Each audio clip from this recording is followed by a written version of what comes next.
What up, everybody? Bringing in for the sweat presented by DraftKings. I am Emerson Lazio. We got a lot on tap here in the next 55 minutes or so. So who to pay up for on the diamond? There's a 7-game main slate tonight. More drama, mama, for the Browns. We're 31 days from the NFL regular season kicking off, and there are some storylines floating around training camps that we need to talk about. So we're going to do that. But first on the tee, our golf panel, DraftKings contributors, Jeff Ulrich, Reed T. Fowler, Colin Sherwin. Gentlemen, the FedEx Cup playoffs are here. The St. Jude Championship is here. And so are the biggest names in golf, like Tom the Train Kim, who came barreling down the tracks for a Sunday 61 at the Wyndham Championship, carted a snowman on his first hole of the tournament on Thursday. 4 days later, Reed T. Fowler, he claims his first PGA Tour victory, just 20 years young. All right, so what impressed you the most about his tournament? I mean, the front nine yesterday was insane too. I mean, he never missed a single putt. Yeah. I mean, the guy was making putts from everywhere. I mean, this had the feelings of what Cameron Smith did to me at the Open Championship, guys, because guess what? Yours truly, and I know no one cares, Matthew Cody's going to put that on the thing, 13th runner-up this season. Cody! Little Sanjay M was there just at the end of the grasp. Get in the grasp of his hands. But no, Tom Kim, you got to give it to him. He won the tournament. You know, like you mentioned, this is the first time someone opened with a quadruple bogey and went on to win. Not even Tiger Woods has done that. He's done double bogey, but not quad. That's Emerson last week Friday, playing 100 holes of golf. Started with the quad, but ended strong. And this is what he did. Shot a 61. This guy made, what did he gain? 12 strokes putting throughout the entire event. So kudos to him. He was, 40th plus 40th in ranking on tee to green. So he wasn't even that good tee to green. But putting, that's what you can do, right? John Rahm is going to be angry because every single golf tournament so far on the entire season has been a putting contest, it seems like. But kudos to Tom Kim. He's fantastic. He's a crowd favorite. Jeff Ulrich, second youngest winner on tour since World War II. Wow, since World War II. Hey, does Adidas make tinfoil hats for Reed? Oh, the golfers are out to get me. The PGA Tour makes it too easy. Yeah, I mean, look, I got burned by Tom Kim, too. My guy, Russell Henley, probably lost a million strokes putting. Get out of here. I haven't lost. We won't even go there, right? But, no, I mean, it definitely, you're getting a little bit of that Colin Morikawa, Jordan Spieth vibes. Out of the way like it was nothing. Like, oh yeah, Tom Kim just like, hey, it's Sunday, I'm in contention. I think I'll go and just sink every putt today and shoot like whatever he shot, 61, and just win this tournament. That's kind of how it felt like with guys like Spieth and Morikawa when they arrived. These young guys, the world hasn't broken them down. People haven't told them that like, oh, you know, you got to change this and that. They're just out there playing golf, and they're so full of confidence. And yeah, Tom Kim is a guy that you probably want to start looking at for majors. What did we see with Morikawa and Spieth? They parlayed that early success into something great. I think Tom Kim has a lot of the same similarities. Now, look, I mean, it's no guarantee. We've seen other players win young before and not really do that much with it. But this guy does feel a little bit different. It's a historic performance just on so many ways. Reed mentioned the quad to start. This guy was done like Thursday morning, and then he's basically leading the tournament by Friday. So, anyways, just a really cool week for him. What else did you take away from this event, Colin? The guy went out in 27 on Sunday to win a tour card. I've had many golf rounds. I didn't go out in 27 before. Like, that is just absolutely absurd. And clearly resilient, too. You start with a quad, and you just wear it down to win the tournament. He didn't just win. He won by 5 shots. Like, he blew out the best players in the world, guys fighting to keep their tour card, to keep their status. Guys that were attacking flags because they needed to go out there and keep their status, and he beat them all anyway. This is an amazing performance. 40-1 this week at the St. Jude. I don't hate it. Mm-hmm. Like, I mean, clearly he can play with the best players in the world. This is a much, much tougher field this week. But this guy can score with anybody, apparently. So, 20 years old, Tom Kim, get on the train. Yeah, and Colin, Kim playing his way into the PGA Tour postseason, so did Max McGreevy. I mean, there really wasn't a whole lot of movement surrounding some of the guys who were on the bubble. What do you think the Tour could do to maybe ratchet up the drama a little bit for the final week of the regular season, or maybe leading into the playoffs? Anything? You know, I kind of like the format as it is because the drama starts now. It's that top 20 125 going down to 70, going down to 30. I kind of like where things are in terms of that. Now, if you want drama, we had a player laying in the middle of the fairway at 6:30 in the morning on Saturday morning because he didn't finish his round on Friday night. One of 4 players who didn't do so. And all he has to do is make bogey to keep his tour card, and he makes double from the middle of the fairway. That, to me, is great drama. Now, not a lot of people were watching it because, obviously, at the time of day that it was being played. But I think the format is fine. If anything, I would maybe flatten it out a little bit because right now there's such a reward for winning that you get these guys that maybe shouldn't be keeping tour cards for 2.5, 3 years just because they sort of have one great week and then fall apart. I don't know. I would maybe flatten it out a little bit, but otherwise, I think you just sort of the drama starts now. Every tournament should count the same, and then let's start the drama starting this week in Memphis. Okay, Reed, do you agree with that? Yeah, I think to an extent, I think 125 is a lot. To Colin's point, like you could shrink it down a little bit of 125 golfers, right? But that also constitutes, right? It's not just who gets into the playoffs.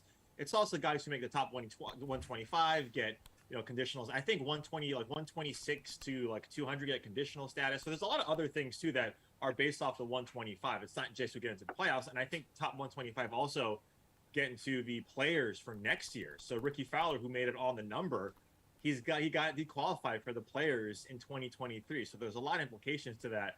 I just want to see it smaller. Like at 100, to start, I think that would be kind of nice just because you get some of these guys. I think I saw a stat from Will Gray out there that, Adam Long is the one guy, or there's a few guys. I think Jeff's boy T Dunks, Adam Long is in there as well. 0 top 10s this season. And they made it, I think, inside the top 125 and the top 100. That to me seems a little crazy that if you don't make a single top 10, like an Adam Long 10 top 25s this season, that seems a little wonky. So maybe not just the playoffs in general, but the entire season. You can always, find ways to change it, but maybe less golfers. Okay. At this. I mean, Jeff. What if we went to 48 golfers and had them all tee off at the same time? I'm just throwing it out there. What a crazy concept! Like maybe. Oh, interesting. Slow your roll there, cowboy. Jeff, you think maybe shrinking the playoff field a little bit would bring some interesting moments, dramatic moments in these closing weeks of the regular season as we're watching guys battle? A couple things. First of all, the PGA is changing the format a little bit going into not next year, but the year after, I believe. So there's that. But I got 2 words for it. Actually, it might be 1 word if you use a hyphen. Play in tournament. Yeah. Look, take the top 120. If you're at 120 and take the top 120 to 130, and no, you got to play in. 10-man playoff for the last 5 spots. That's going to up the drama. Do it right after the Wyndham Championship ends. And then I got another couple words for you. Match play. That's how they should be ending the Tour Championship. After do it 3 rounds of stroke play. Top 4 guys, sudden death. Semifinals, finals. Do it match play the last day. Oh, yeah. You got to throw some spice into it. They got the match play format they don't even use for the playoffs. It's the playoffs. That's what we want. We want sudden death. I don't care about the best player winning. I want to see drama. Give me some match play at the Tour Championships. Give me a play-in event for the last 5 spots. Easy stuff that the PGA Tour could do. Yes, I am available as a consultant, by the way. Hit me up at the Fantasy Grind on Twitter. PGA Tour officials who are definitely watching the segment. That's incredible, Jeff. Even producer Drew says you just received a ton of sweat points. Like if we actually were keeping track of points here for analysts. Anywho, it's been a while since we've seen Scheffler, Rory, JT, these guys top of the board here, Fowler. So that's plus 900 for Rory, Scheffler, JT at plus 1,400. You worry at all, though, about rust for some of these guys who we really haven't seen since the Open, Reed? Yes and no. I mean, if you're Tony Finau, I don't worry about it because he didn't play the week before last year, the Northern Trust, where I was at with TG and Samir and Billy. And he went out and he won. So, but that's Tony Finau. He's in a class onto his own. I am a little worried, though, with some of these other guys, just because, it's a long time. It's not just a week, right? This is a long time since they've been off. So I'm not necessarily going to fade anybody outright. If there's one guy up there, I mean, Scotty Scheffler is always someone, tee to green especially, that I really like. I'm going down, though. I'm going to start the board. It's Will Zalatoris. He's at plus 2,200. He just fired his longtime caddy and his friend, right? Like mid-round, or like mid-tournament last week. And I'm not saying Cameron Young and Will Zalatoris are the same, but when you make that change and you're looking at it, you're saying, hey, something needs to change. I keep on coming runner-up in these in these tournaments. That might free him up a little bit. So give me Will Zalatoris. Tee to Green game is fantastic right now. All right, Colin, what do you want to do here at the top of the board? Yeah, look, this is a ball striker's course. This is basically like the median course on the PGA Tour, but driving distance is where it comes up a little bit short. Doesn't really help you with your driver, even though some of the longer guys like Bryson Young or Bryson DeChambeau, Cameron Champ have had success here. It is mostly a ball striker's course. So I'm looking at the top of the board right now. Zalatoris was my number one pick. At 2,200, that's just too good a price. Like you said, fire to caddy. Never a good close as Zalatoris has, but he's going to catch pretty soon. I also really do like Jeff's boy, Patrick Cantlay. He just sets up really, really well for this track as well. And then Cameron Smith, another guy who's going to be able to roll in some putts because he's probably the best putter on tour, but also his ball striking is strong enough where he should do well here. So those are my three guys at the top of the board that I really like this week. All right, Jeff, which among the big dogs tickles your fancy? I mean, look, these are all good players. The guys are mentioning. I'm not gonna make fun of them, but like, guys, John Rahm is plus 2,000 this week. Like, yeah. I'm sorry, you should just bet John Rahm. Like, it's really that simple. The last time John Rahm was over plus 2,000 in odds was the Memorial back in 2020. And we can talk about course fit all you want, but like, this is just he should never be double Rory McIlroy in odds. Maybe Rory's got the better recent form, sure, but like John Rahm at plus 2,000, no, that is where you start. And I'll go down further.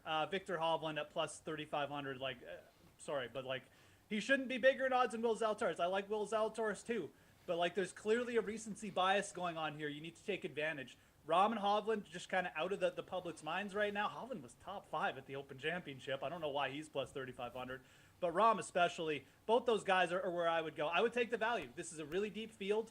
You know, Finau, Reed mentioned, like, he wasn't coming in with hot form last year. He had like a T34, a T28, and then he took a week off. You don't need that much. These are the best players in the world. Take the value with Rahm and Hovland. Well, Reed, you know, Jeff just mentioned last year, you mentioned it, with Tony Finau coming in, wasn't the hottest, wasn't playing his best, but right now he's kind of playing his best, plus 2,000 odds. Do those look tasty to you? No, I mean, Finau's he's always top of mind. I'm always going to see where Anthony is, you know, where he's placed in the odds when he's teeing it up. But now, especially coming off back-to-back wins, we're not getting him at the sweet number at like plus 4,000, right? And if you take a look at guys who have won this in previous years, we kind of see that mid-range. So to what Jeff's talking about, Victor Hovland at plus 3,500 seems like value, but you also got to take into consideration, this is the first. Yeah, and plus 2,000 for John Rahm seems like it's misvalued, but again, like I'm talking about, recency bias or not, Will Zalatoris sitting there at plus 2,200. He has been so close, and if we're looking at this similar to Florida Swing, similar to, let's say, like a step down on the majors, right? Like secondary, tertiary step down on the majors, like Zalatoris is right there. For whatever reason, Rahm hasn't found everything yet, and that his short game has been atrocious this season, right? Everything else is fantastic, ball striking, but that short game is a little scary for Rahm. So Tony Finau plus 2,000, love it, but Will Zalatoris is just right there, and that's too much value for me. I mean, Jeff, you just made it clear you're going John Rahm at plus 2,000. You're not going to touch Tony. Yeah, and again, like, Finau I don't think Finau he shouldn't be like plus 3,500 or something. Like, I think he deserves to be bet down for the simple reason that he's just been so good. But if I'm betting Tony Finau in this field at plus 2,000, I want like the perfect setup. Like, if we're like Torrey Pines this week, yeah, I'd probably actually consider Tony Finau plus 2,000, but like a short little tight Bermuda track with smaller greens. I know Finau's hitting approach is really good and the all-around game is great, but it's just not quite the spot. I want everything perfect to be betting Tony Finau at this number. And it's not really what I would call the perfect setup for him. So I think I'd much rather just take the insanely big odds with John Rahm. I get it. Like, he's been inconsistent in certain parts of his game. He just kind of looks bored to me, though. And this is the playoffs. This is where he ramped it up last year. Probably should have won that Tour Championship if the format hadn't been so wonky. And I think he'll ramp it up again. I think he knows that he's had a bit of a slow year, and it's a good spot to make up for it. All right, Colin, what interest level do you have in betting Tony Finau plus 2,000? Just not a great setup for him. Look, this is a really tough week. There's a lot of this is a really good field. This might be the best field we've seen outside of a major in a long time. This is tough, and Finau won. He won 2 events, and he's certainly in form. And if he won this, I wouldn't be stunned. But again, the quality of the fields that he was beating is not the quality of the field that you're going to see this week. On Jeff, Jeff and I tend to be simpatico on these things, I should say. But I think Rahm just doesn't set up well for this course either. It doesn't really help his driver. He gains the most strokes with his driver off the tee, and this course doesn't really allow you to do that very well. So I'm against Rahm. I'm against some of these other guys as well. For me, I'm either going to take those 3 guys at the top of the board that I like, that I think can get it close and make some putts, or I'm going to go way down the board and try and find some top 10s. That just seems to be the strategy this week. But this is a really tough week to handicap. Yeah, and you already said, I believe, plus 1,400 odds for Patrick Cantlay, reigning FedEx Cup champion here, Colin. Like, you're all over him this week, at least among the favorites. Yeah, just the way his approach game is really strong, and he does well enough around the greens that he's going to be able to have some opportunities to score. So, this tournament last year, Abraham Ancer won a 3-man playoff at -16. It was a par 70. Last year, it ran about 7,100 yards. This year, it's up to about 7,250 yards. So it got a little bit longer. But then again, the equipment continues to improve. The players continue to improve. So that's almost like a push going in. But that means you got to fire 466s to get yourself to the playoff. That's tough, You need guys that are going to be able to make some putts and to score around the green, because that's where you're going to save the most strokes. So for me, I need a guy who can do it with the short game and can do it on approach. Cantlay, I think at 1,400, I'd rather see him at like 1,700 or 1,800, honestly. But at 1,400, I still think he's definitely a guy who can win this week. Yeah, Reed, would you target him at this number? Not really. I get what Colin is saying. And Patrick Cantlay, you see him up there on the leaderboard, you're not going to be surprised. At the same time, these are small greens, so I get where Colin is coming from, right? 4,300 square feet and on average, which is very small on PGA Tour. Standard is like 6,500. But again, this is a tournament. Even though it's a strong field, this is, you have some layup with some of these guys. And if that's the case, I know it's easy to go up to the top and be like, well, Xander's playing great, Rory's playing great, but I'm sort of in the camp with Jeff of those guys who haven't played in a while. Take a look at some of how they've played throughout the season, and how they're playing currently, on courses like the Florida Swing, and that leads me to guys going down if I'm going to start my card, especially like I said, Zalatoris. But Sam Burns is also there at plus 3,500. Right, he's a guy that has played extremely well with his irons. This is going to be a ball striker's course. You have to do well with approach. Tee to green is definitely there. Sam Burns is also sitting there at plus 3,500. So I'd rather start my card with with that type of build as opposed to up top. Jeff, Cantlay's worst finish since the start of June is a tie for 14th at the U.S. Open. This dude is a top 10 machine. He is, but top 10s don't pay out outright bets either. Nope. It just and the problem with Cantlay is these top 10s have now got his number down to where, he's double the odds of a bunch of guys we've already mentioned. I think that with this deep a field, and just with the fact that it's the playoffs and guys can just come in and go from 0 to 150 so quickly, and we've seen it again. We mentioned Finau last year that you've got to take the value this week. You've really got to go value hunting with the top players, not just down the field. I'm not just talking about the 100-to-1 guys. You've got to look at Burns, Matsuyama, Hovland at those plus 3,500 numbers. I like Cantlay too. I talk about him all the time, but plus 1,400 in this field. We were getting him in the majors at double this in the similar fields, and now he's plus 1,400. I just can't do it from a betting perspective. Yeah, if you want to use him for DFS or whatever, but it's really just a betting number thing this week. You've got to look at these guys who they just, for whatever reason, they're coming in with bigger numbers. I don't even really know the reason behind some of these numbers, but we're getting good numbers on other guys. And I'm going to swerve off Cantlay for that simple reason this week. Well, Jeff, how are we feeling about a long shot victory here? Anyone down the board that you like? So, this event, the last 5 winners, 3 of them have been at plus 5,000 or better. Bryson DeChambeau actually won it in 2018. It went off around 66 to 1. So I'm not going to go super far down the board here, but we've got a guy in Aaron Wise who was okay last week. He looked really good in round 1 with the putter. He struggled a bit around the green, but he can dial it up. I have confidence that Aaron Wise has the talent to compete in these events. And at plus 6,500, that's a player I'm willing to bet on.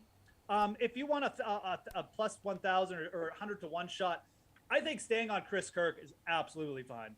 Chris Kirk just gives off a little bit of those Abraham Ancer vibes where he just does everything good And if he just has a little bit of a spike week in a couple categories, he could get himself into a playoff just like Answer did. So I think Chris Kirk at plus 1,000, another player. I'll just stay on for one more week, getting very nice odds here. Kirk played really well the last time he played at the Rocket Mortgage. I just feel like this is a player who's ready to break through again. He does have a playoff victory to his credit from 2015 already, too. Reed, what are the longest odds you're willing to bet this week? You got a lot. I mean, the conviction that Ulrich Get your has tinfoil hat on. his guys, man. And what it, like the prognostication on Russell Henley was exactly true. Yeah. What we talked about last week. He's gonna get close, and then on Saturday, whatever it was, he'll miss every single 3-foot putt. So look, Aaron Wise, like I liked him as well. He was close. He was flirting on Saturday, but this is a tournament that has 4 days instead of 3. So that doesn't really work out. Look, Max Homa is at plus 5,000, guys. Ooh. He's right there, like in the mix. So when you talk about value, it's in every single tier, right? So Max Homa at plus 5,000. You take a look at what he does on difficult courses. I know he didn't make the cut of the Open Championship, but I'm going to call that a Tiger effect. He's someone that has just been playing extremely well throughout this entire season. And if I'm going, longer than plus 1,000, Mito Pereira is at plus 13,000. This guy has missed the last 4 cuts, but look at what he was doing before that. And even though he's missed the last 4 cuts over the last 24 rounds, this guy's fantastic tee to green. It's like 6th in strokes gained tee to green. It's at plus 13,000. Get Mito in your life. All right, Colin, hook us up. Reed stole my thunder. First of all, Aaron Wise. But, Jeff, I just got back from your native country. See this? I don't have a lighter, but I'm just going to throw it right here in my coffee cup because, there's no point in setting your money on fire with Aaron Wise. No, stop. Guys I like this week. If somebody's going to – I don't like a lot of the downboard to win because I think the top of the board is just so strong. But I kind of like Keegan Bradley to, make a top 10 at plus 700. He's the kind of guy who has the game that sets up really well for this course. He's certainly had some good finishes this year. I think he's a guy that can win. And then, Reed stole my thunder. I was all over Mito. Obviously, I'm still not over the fact that Mito was on the 18th tee with me and 130 to 1 check to win a major, or a ticket to win a major at 130 to 1, and blew it on 18. And I'll never get over that. I also had JT on the other side in the playoffs, so it kind of worked out. But I just brutal, one of the worst beats of my life. But he can play, man. This guy is a shot-making machine. He's got the complete game, and he's been under pressure before. He's performed really well. So yeah, Mito's my guy. I also like Bradley to get in that top 10 mix. Those are my 2 guys down the board that I think can do something this week. All right, Colin, good stuff, man. You are free to go. Reed and Jeff, need you to hang tight, please, because we're going to run through some NFL training camp storylines with you guys. Like, which of these 2 ballers on your screen would you take number 1 in your wide receiver department? But that's right after Adam Levitan catches up with Julian Edlow on the Unreasonable Odds podcast, looking ahead to week 1. The week 1 salaries dropped on Friday, whatever that was, the last Friday in July. I'll say it that way because I don't remember the date. We're in the first week in August here. The week 1 slate is out. We'll just do a minute or so on each position here or something. Starting at quarterback, I assume you've combed through it all. What jumped out to you there? I saw, just quickly, I think that there's going to be a lot of points in Chargers and Raiders. So Herbert and Carr jumped out to me. And then going cheaper down, I know he's coming off the ACL. Jameis Winston, where is he? 5,300 in Atlanta. Atlanta is just miserable. So those are some of the guys that jumped out to me. Yeah, I actually haven't taken too hard of a look at this stuff yet, just because we're still obviously in the midst of all our season-long stuff and nothing is pressing on. You got to lock in your lineups today, and you can't change them. The thing that jumped up to me is it was so insulting to Daniel Jones. Daniel Jones is cheaper than Zach Wilson, Jacoby Brissett, Colt McCoy, Sam Darnold, Davis Mills. So Daniel Jones is going to give you, I think, a rushing floor combined with a pretty reasonable ceiling, like I already talked about for him in the past game. So Daniel Jones at 5K. The thing about this slate is that, I mean, from what I can tell already, there are some gross mispricings, and so it's going to be a really loose slate. So, I don't know that a 5K Daniel Jones is needed in kind of optimal builds, but yeah, I mean, I think that one stuck out to me at quarterback for sure. running back is the position that I probably had the most trouble identifying value, but it's also the position where we're just by nature of the sport probably going to get the most training camp injuries, the most preseason injuries, and there's going to be a guy that's $4,000 that jumps out as a cash game chalk. We just don't know who it is yet as we record this. So we know that, but based on where things are at right now, I had a little bit of trouble finding too much value here, but you want to let me know any guys that jumped out to you at running back? Well, yeah, I would say value doesn't always have to be cheap. And we haven't done any week one projections yet, but I'm pretty sure that Jonathan Taylor and Christian McCaffrey are going to rate as like some of the best values on the whole slate, even though they're expensive. Because to me, Christian McCaffrey should cost 9,800, 10K, and Jonathan Taylor should probably cost that much as well. And so, like, for them to be at 8,500 and 9,100, like that's what stuck out to me at running back was like, I'm gonna have plenty of money because I can save everywhere, and then two of the best plays are going to be McCaffrey and JT, I think. And obviously, everybody knows DraftKings is full PPR, and so I mean, to have McCaffrey at 8,500, like, again, you don't have to be cheap to be really good value. I also love the Saquon. Like, they have Saquon. Saquon's cheaper than Josh Jacobs, which, like, it's just insane. And so Saquon, it seems like something messed up with the algorithm and the Giants, because like Kadarius Toney is also it's 4,100. Yeah, I don't know if it's the algorithm or just the way that they're being projected, because I like them over on the win total. I bet it at 6.5. It went to 7 on DraftKings. I think they're a good bet. They're getting almost a touchdown in Tennessee, who's not particularly good on defense and lost a lot on offense. Derrick Henry might steamroll them and win that game, but getting 7 points in week 1, I just think everything's down on the Giants, and that carries over from the sportsbook side of things to the fantasy side of things. Yeah, but I mean, Saquon goes in the second round like almost every time now, right? And so, like, for him to be at 6,100, right, so why is he so really much cheaper than all the guys being drafted around him? Yeah. On a week 1 slate. Where's this thing that I had on Jonathan Taylor?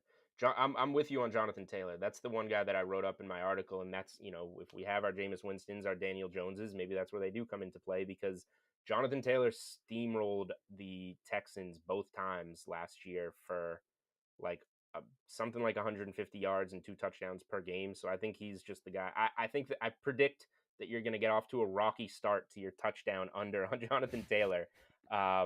I don't think he'll get over 14.5 in week 1, but I think he's going to get a couple, and you should be fine from there. But yeah, he's the guy matchup wise that you just feed in week 1, and I'm willing to spend up on him. All right, minute each, and we'll get you out of here. Wide receiver, Justin Jefferson against Green Bay. He's 7,800. He had a really good game at home against the Packers last year, $150 or something with a couple touchdowns. There's some value opening up lower down the board. I think I already said how I like the Saints in Atlanta. I think they have a deep wide receiver core with a lot of cheap guys. Anything at wide receiver that you want to speak on? Yeah, I mean, the Pittman one, I mean, I think Pittman is okay, but I'm not like screaming to draft him in the 3rd round where he's been going. But to have him at 5,500 is just outrageous against Houston. And so I think a lot of teams are going to start with JT and Pittman come week 1. And then the other guy that I'm high on this year that is not really reflected in the market, certainly not as high as Michael Pittman, but Juju Smith-Schuster at 5,200. When you get full PPR DraftKings, you're playing with Patrick Mahomes, you're playing in Arizona. Like, Juju is going to be the slot guy for Patrick Mahomes, who loves to throw at his slot receiver. It's going to be really hard, I think, for Juju to fail at 5,200 there. He's going to catch, 4 or 5 balls, and I think it'll be really hard for him to fail at 5,200. So yeah, that's what I'm talking about when, like, I say, like, it's really loose. I mean, there's going to be, Chase Claypool is 5K. I mean, there's going to be Tony is 4,100. I mean, there's going to be a lot of stuff to do with the salary so loose in week 1. All right, the Browns are facing yet another trade request from one of their key offensive players. So Kareem Hunt here asking to be traded away as he looks for a new contract. The Browns were like, yeah, no, not happening. DraftKings contributor Pierce Dietrich is here. Jeff's back, Reed's back. Fun-filled NFL hangover segment coming at you. Jeff, how important is Kareem Hunt to the Browns offense? I mean, I guess he's, well, I don't know. What do we sign him a value? Like 0.5% important. Ernest Johnson, they signed. They brought him back. We've seen Ernest Johnson be a very capable backup for the Cleveland Browns. So I would say like Kareem Hunt, really, it's not that big a deal. I like Kareem Hunt. I think what he does as like the 1A or the 2 option to Nick Chubb is good. He's a good pass catching back. He's great in open field, breaks tackles, but like this is Nick Chubb. I mean, he's one of the top 5 rushers in my opinion between the tackles in the NFL. He's actually been underutilized as a passer. I'd love for Kareem Hunt to leave this team because we could see more Nick Chubb, and they have a capable backup in Ernest Johnson who knows the offense. So I really think this is kind of like a nothing burger for the Browns just as a team. I think where this becomes a big deal is fantasy. Ernest Johnson would become a great best ball pick at the end of your drafts. And then obviously Nick Chubb, you'd have to bump him up because the passing usage would be just through the roof. Well, not through the roof, but it would be increased. So this is really more of a fantasy story than a betting story or just like a team story. I think Kareem Hunt being there helps the Browns, but I really don't think they lose much if he goes. Okay, Pierce, let's say they can't come to an agreement. He just wants to continue to sit out. I mean, what's that do to Chubb's value? Yeah, it's going to increase. I think he's going to go somewhere. It makes sense to trade him. The Browns are going nowhere. This team's going nowhere. Hunt wants more playing time. He wants to get a better contract. It makes sense for him to leave. It makes sense for them to trade him. But you don't want to say, okay, yes, sir, we're going to trade you. You want to say, no, we're not going to trade you. That's going to increase the volume or the value that they can get out of him. Eventually, he's going to end up somewhere else. Basically, any contender in this league would love to have another tandem running back that Hunt can do. Also, Hunt can catch passes out of the backfield, although he doesn't get as much action as he should, as Jeff mentioned. But he's a very valuable asset. It's just you don't need him. They've got Ernest Johnson, and this team is going nowhere. Eventually, he's going to go somewhere, and that's what Hunt wants. He wants to be able to prove that he's more than just like a 40% back. He could definitely be a number 1 or at least a 50% of the downs type of back somewhere on a contender. It's just you got to act like you don't want to get rid of him, and then eventually someone will come calling and give you the right offer, and he'll end up somewhere else, and then Chubb's value will increase. I could even see the receivers' values increasing, and everything is right in the world of Cleveland. Well, maybe not that far. Hey, Reed T. Fowler, what do you think the Browns should do here?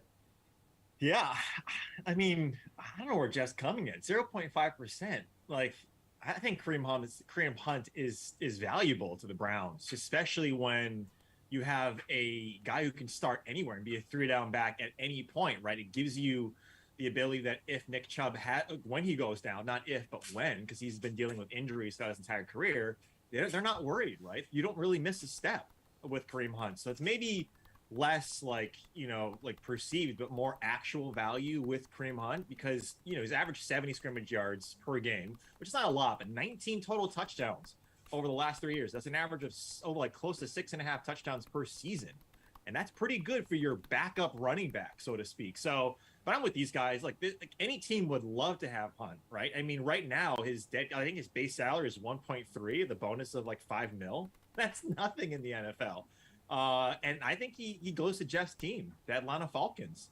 You take a look at the Falcons right now. They do not have a running back. They have Marcus Mariota, right? But they have Drake London and Kyle Pitts, but no running back. Take him to Atlanta or trade him to Atlanta, maybe get some draft picks. I think he's a perfect fit for a team like that where he could really be that 3-down back. And that's something that you would have to consider, even though Marcus Mariota is a rushing quarterback. Yeah, I've seen some people throwing out a reunion with the Chiefs too.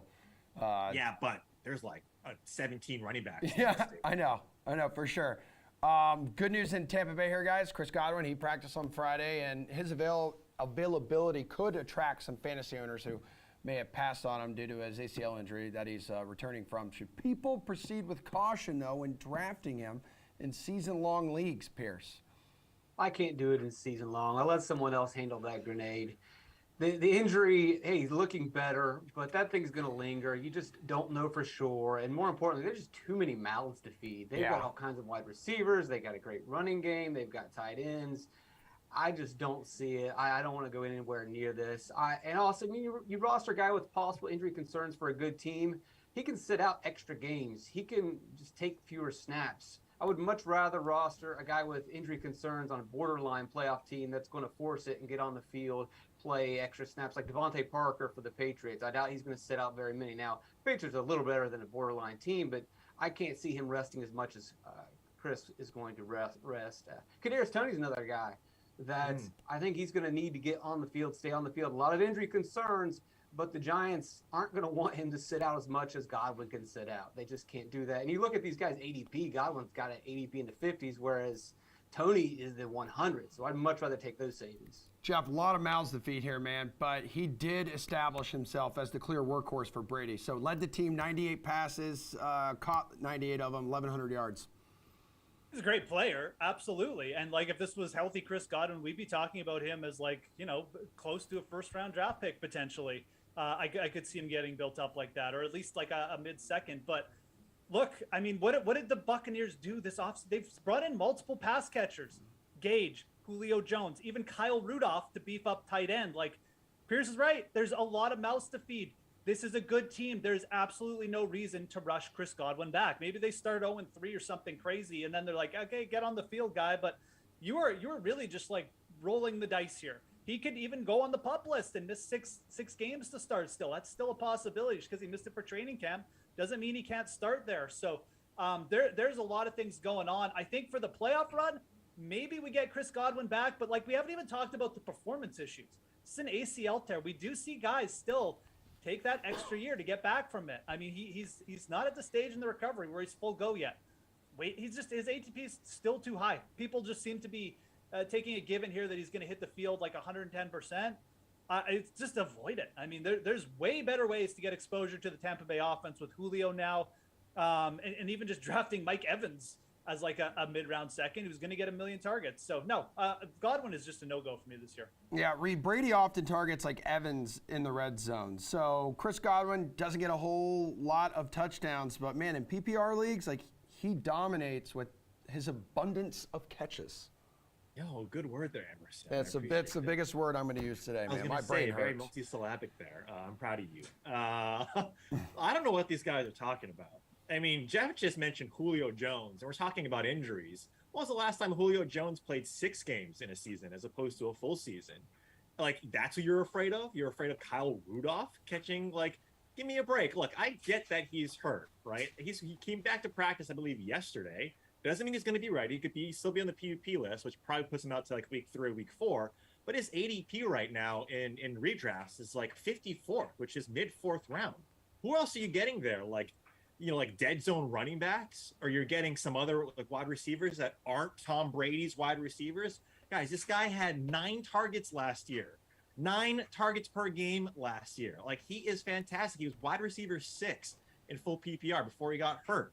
He was the guy in that offense. And so, yes, you might have to worry. You might have to bench him for the first 3 or 4 weeks, but then you get an absolute stud, potentially in the 5th round. If people are scared of him and he's slipping down to the 5th round, you're getting a potential wide receiver 1, right? That's what you want to go for, is the potential, the high upside in season long. Like, Gronk's gone, AB is gone, doing his dance, and apparently becoming an artist, which is good for him. But give me a break. Go draft Godwin if he's slipping into the 5th round, please, everybody. All right, well, let's stick with some top wide receivers here, Mr. Reed T. Fowler. A war of words between Justin Jefferson and Cooper Kupp. I mean, it wasn't all that meaty, but Jefferson said that Kupp is good, but Jefferson should still be ranked ahead of Kupp. Kupp responds very respectfully. Disagreement. Who are you taking as your wide receiver 1, Reed? Yeah, like, I mean, the panel knows that I am a Kirk Cousins truther. Yeah. Yes, they do. But because I'm true to the people, Matthew Stafford is better than Kirk Cousins. Let's get one thing straight. He is absolutely better for wide receivers. And so I'm still going with Cooper Kupp as the proverbial number 1. And we've seen guys like Devontae Adams have back-to-back seasons where they're wide receiver 2 or wide receiver 1 the following year. And, after being the number 1 the previous year, and that could easily happen. I'm not worried about Stafford's elbow, and we'll talk about that in a little bit. But the guy that's not being considered, and Justin Jefferson is fantastic. Don't get me wrong. The guy we aren't considering is Jamar Chase. He should be the one that should be in this conversation. He should butt himself in and say, hey, look, guys, I'm going to be number 1 receiver. He had, I believe, the same targets as Terry McLaurin and DK Metcalf last season, but 500 more receiving yards than both of those guys. He had a 12.5 ADOT. And this guy he is through the roof when it comes to yards after the catch. And he's got a solid quarterback, right, who's healthy.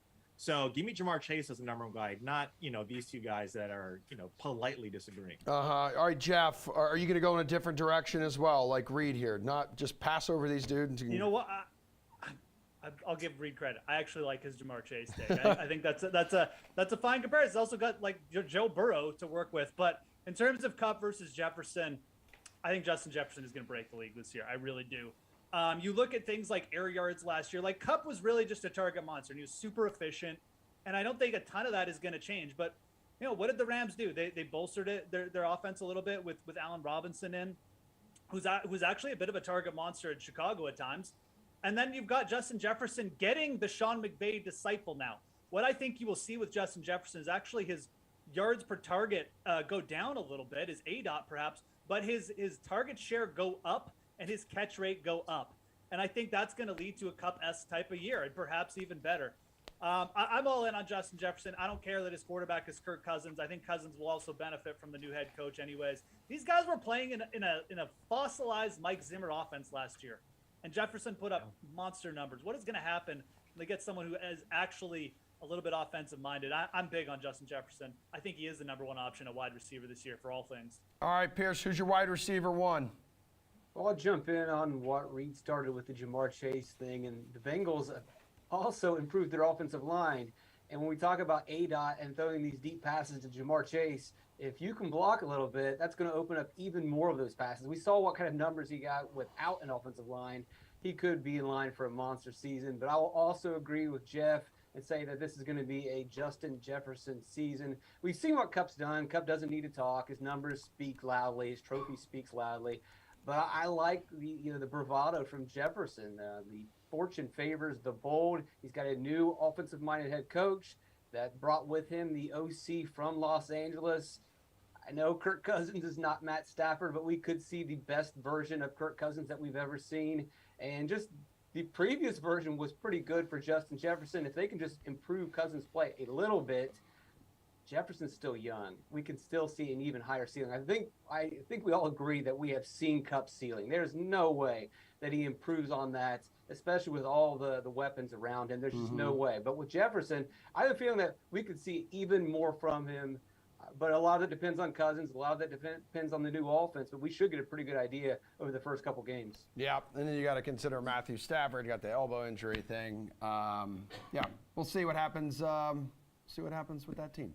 Thanks, guys. Appreciate it. We're going to talk some baseball right after this, some bets, some dudes to chase in DFS.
Seven games on the main slate tonight around Major League Baseball. You are looking at the top price DFS pitchers for tonight on DraftKings.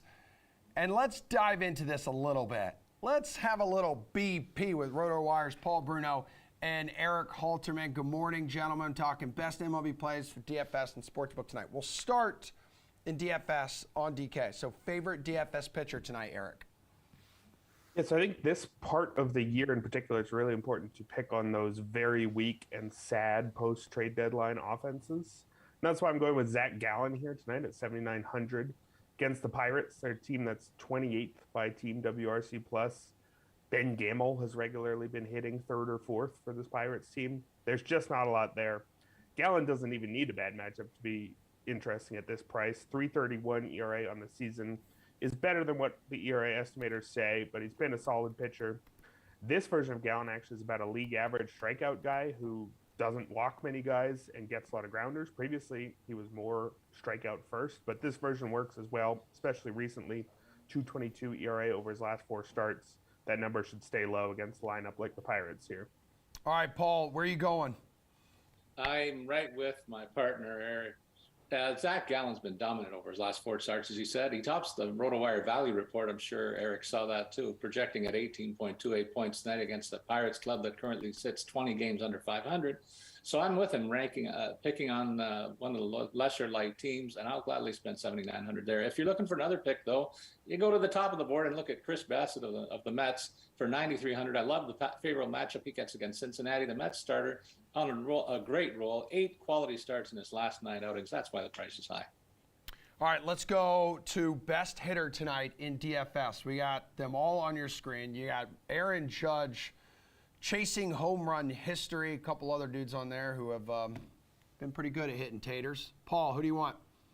I'm going to go with Vladdy Guerrero. Now, Eric's going to say a homer pick by my partner, but I haven't picked a Blue Jay for a while, Eric, just so you know. He's on a 17-game hit streak and faces Baltimore, a team that he's lit up like crazy in his young career, costing $6,200. He's going to have to do some to get to that value, but I think he does. I never discount the case of a hot power hitter with a great history against his opposition, and this guy's on a hot streak now, the first of the season. I have to also say it might be a night to actually stack the heart of the Jays lineup. Again, it's something I haven't recommended all season, but Teoscar Hernandez in 4,600 and Bo Bichette at 4,500. They also like playing against Baltimore. They face Jordan Lyles, who's been torched by this offense in all 3 of their head-to-head matchups dating back to last season. Eric, best hitter tonight in DFS. How much money are you spending? I do like Paul's homer stack there. I think a lot of the Jays look good tonight against Jordan Lyles. But there's a stack I like slightly more, and that's the Mets against Justin Dunn and the Reds. I think my favorite Met is actually Brandon Nimmo, though. 4,700. He's not quite as good as the guys who come right after him, but he's also about 1,000 cheaper than guys like Pete Alonso, Francisco Lindor. So I think you get Nimmo in and then maybe 1 or 2 of his more expensive teammates. This is mostly about Justin Dunn, though. He's a guy who's pitching for the first time this season, missed the first 4 months with a shoulder injury that actually dates back to last June. Before the injury, a 3.94 career ERA, but his ERA estimators all started with a 5.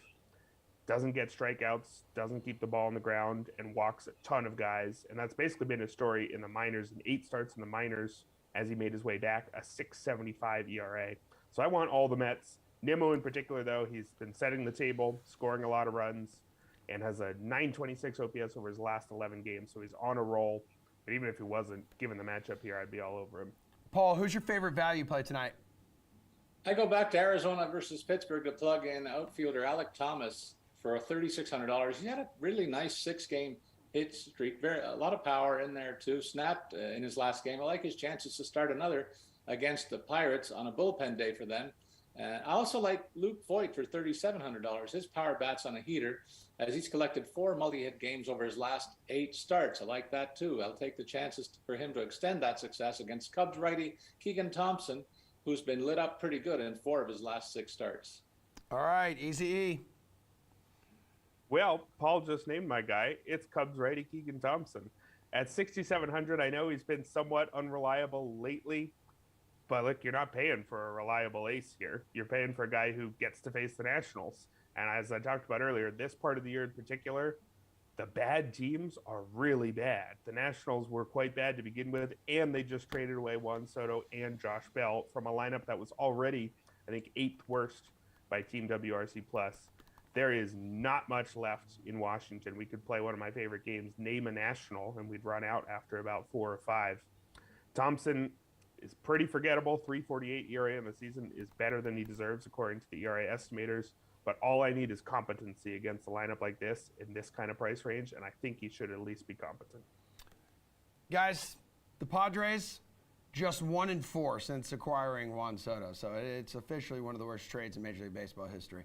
Obviously, the Nationals won that trade, right? Padres host San Francisco after falling 15.5 games behind the Dodgers in the NL West. So, Paul, do you have a bet for this game that you like tonight?